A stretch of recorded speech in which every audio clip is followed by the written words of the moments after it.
శ్రీమాత్రే నమః.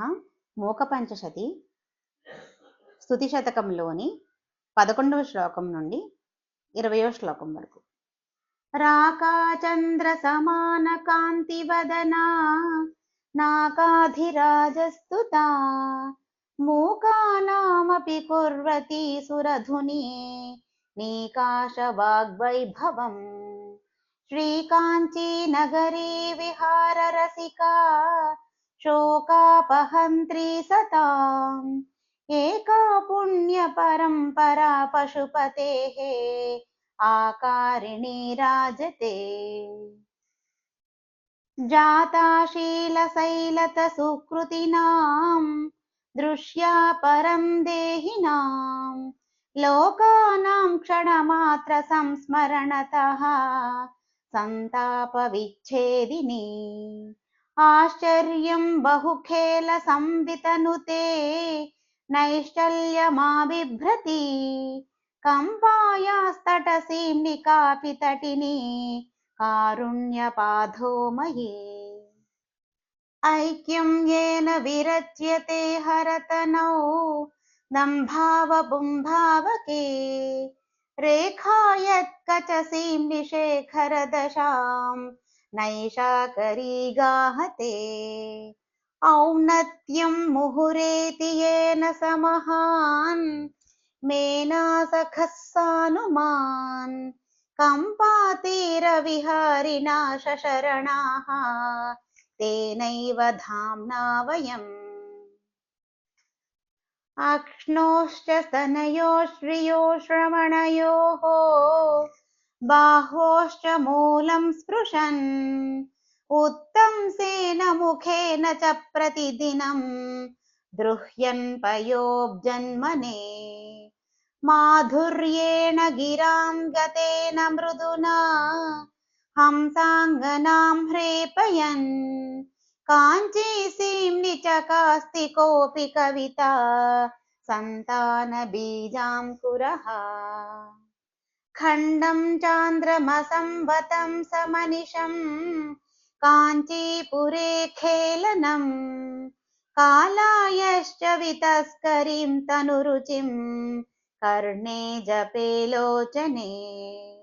తారుణ్యోష్మనఖం పచస్తనభరం జంఘాస్పృశం కుంతలం భాగ్యం దేశిక సంచితం మమ కదా సంపాదయేదంబికే.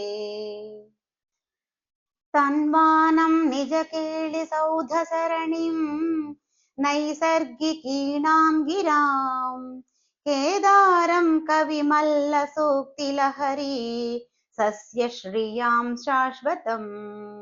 అంహో వంచన చుంచు కించన భజే కాంచీపురీ మండనం పర్యాయచ్ఛ విపాక శాసన మణేః పౌష్పేశవం పౌరుషం.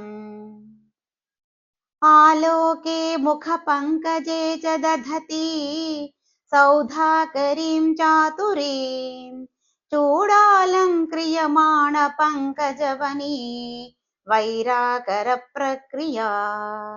ముగ్ధస్మేర ముఖీ ఘనస్తనతటీ మూర్ఛాల మధ్యాంచితా కాంచీసీమని కామినీ విజయతే కాచిజ్జగన్మోహిని. యస్మిన్నంబ భవత్కటాక్షరజనీ మందేపి మందస్మితా జ్యోత్స్నా సంస్నపితా భవత్యభిముఖీ తం ప్రత్యహో దేహినం. ద్రాక్షామాక్షిక మాధురీ మదభరా వ్రీడాకరీ వైఖరీ కామాక్షి స్వయమాతనోత్యభిశ్రుతిం వామే క్షణేవ క్షణాత్. కాళిందీ జలకాంతయస్మితరుచి స్వర్వాహినీ పాథసీ ప్రౌఢధ్వాంతరుచ స్ఫుటాధరమహో లౌహిత్య సంధ్యోదయే. మాణిక్యోపలకుండలాంశు శిఖినీ व्यामिश्रधूमश्रियः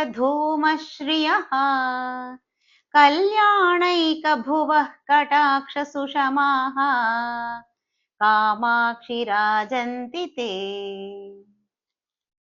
कलकलरणत्काञ्ची काञ्ची विभूषणमालिका गजभरलसच्चन्द्रा चन्द्रावतंससधर्मिणी कविकुलगिरश्रावं श्रावं मिलत्पुलकाङ्कुरा विरचितशिरः कम्पा कम्पातटे परिशोभते।